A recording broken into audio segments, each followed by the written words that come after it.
I was in Philadelphia Saturday for Barack Obama's barnstorming through North Philly, Northeast Philly, Germantown, and West Philly. He drew big, happy crowds at every stop. His biggest applause came, interestingly enough, when he said voters want a president who will unite the country, not divide it.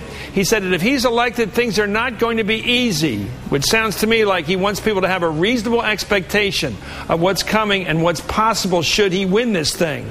On Sunday, I traveled to Scranton, the city local Democratic Chair Harry McGrath calls the epicenter of 2008 presidential politics for good reasons, for the big afternoon rally with Bill and Hillary Clinton and vice presidential nominee Joe Biden. Both Senator Clinton and Biden spent a good part of their growing up years in Scranton. What struck me in the speeches was Hillary's strong endorsement of Obama and Bill Clinton's willingness to push for the ticket. Afterwards, I sat down with Senator Biden and pushed him on the Republican efforts, including those by Governor Sarah Palin, to paint Barack Obama as someone who associates with terrorists, someone obviously not to be trusted. I was talking about that ad on television that says Barack consorts with terrorists. I mean, look, Barack was 8 years old when this guy was doing the things he was doing in 1969. And yet, I think the average person will look at that, would look at that guy's picture and say, is he Al-Qaeda? Is he something else? I mean, I just think I think it's over the edge. What do you make of the sort of pattern with these Republican surrogates up on the stage last week, referring to him by his full name, Barack Hussein Obama? Do you see that as part of that inference?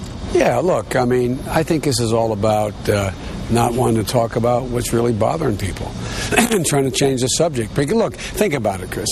Real simple politics. You're an old-time politician, me too.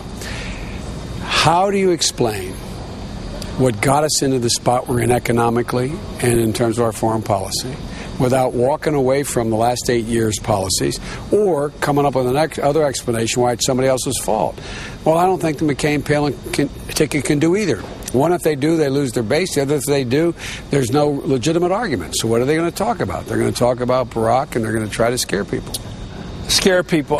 John Lewis, who I know you respect, with the great civil rights record that he had, he said that he feels that the rhetoric coming from the other side, from the Republican side, is stimulating, triggering the kind of atmosphere we saw back, which led to so much tragedy in the 60s.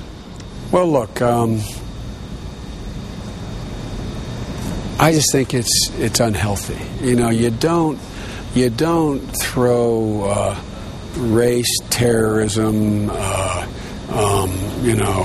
the other guy, who is this man?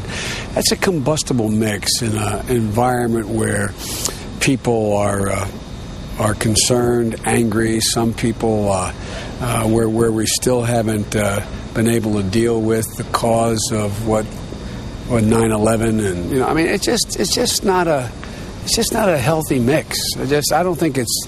Are we talking the potential of violence here? Is that what we're talking about? I hope not. I hope not. It's just not a useful time to be running an ad. I'll just stick to that. That says, look, the guy consorts with terrorists, puts a picture of a guy up nobody knows, doesn't explain Barack Obama was 8 years old and this guy did bad things, and this guy's now received all kinds of awards, whether he should have or shouldn't have. I just think it's just not good. Okay, let's talk about the big night coming up Wednesday night, the last of the debates. You were in one. There's been two presidential debates. It's an interesting thing because Barack Obama, your running mate, has said, okay, whatever you have to say, forget the inferences, forget the ads, say it to my face. What kind of a situation will that be Wednesday night if John McCain does continue with that pattern that the campaign has been following of, as you call them, inferences? I think John will regret the rest of his life having an incredible career be cast in what people will remember.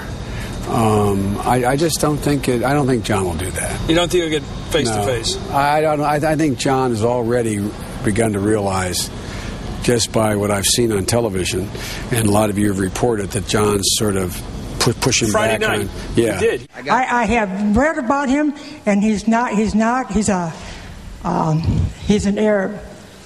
He is not.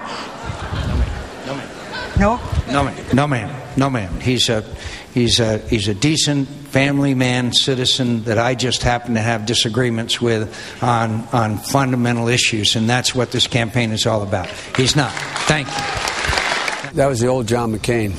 That's the guy you and I've speak for myself, that I've known. Well, we saw that all. Yeah, I mean, that... You think he had enough of it? I think he's had enough of it. Ladies and gentlemen, it's good to be here. It's good to be home. The states of Pennsylvania, Michigan, Ohio, they seem to be once again called the battleground states. The states will decide this. What's your outlook right now, this Columbus weekend, for Pennsylvania? Very good. I feel very good about Pennsylvania. Now, maybe because I am in Delaware and Pennsylvania's sort of been my market, and I'm from Pennsylvania. You know the state, Chris, better than anybody I know. But you're the third senator from Pennsylvania. Yeah, well, it is, and I think I know the state.